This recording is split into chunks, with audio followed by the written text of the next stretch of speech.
Cette violence, elle inquiète vos autres invités, Marion Fiat, peut-être Jérôme, tout à l'heure vous nous disiez, avec Alex, qui avait une responsabilité peut-être des réseaux sociaux dans la montée de la violence. Il y a cette affaire d'Argenteuil qui a été épouvantable, et puis il y a aussi les agressions, les querelles entre bandes, les agressions de policiers qui se sont multipliées ces derniers mois, ces dernières semaines et ces derniers jours.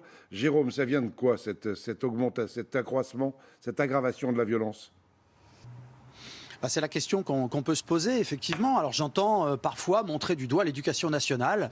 Moi, j'ai 3 enfants. Gaspard, il a 5 ans. Suzanne, elle a 12 ans. Et puis Simon, il a 15 ans. Je pense que si demain j'ai un problème avec mes enfants, ce ne sera pas de la faute du proviseur, de l'éducation nationale, du prof. Je pense qu'il va falloir peut-être replacer le débat dans son contexte. Et ce sera de ma faute à moi, parce que je suis là pour éduquer mes enfants. Ce n'est pas l'école qui doit se charger de l'éducation des enfants. Donc je pense qu'il y a peut-être... il faut le dire, c'est dur. Je sais qu'en France, on a de plus en plus de mal à dire les choses. Mais peut-être que nous, les parents, on a une grosse part de responsabilité. Et puis je pense qu'on est un peu dépassé aussi. En tous les cas, moi, je le suis avec ce qui se passe sur les réseaux sociaux.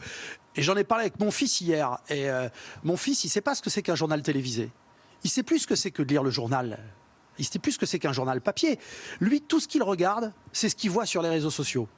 Et quand je vois qu'en 2019... je regardais ça tout à l'heure, il y a plus de 6 milliards de faux profils Facebook qui ont été supprimés sur les réseaux sociaux. Comment est-ce qu'un enfant peut faire la différence entre une vraie information et une fausse information?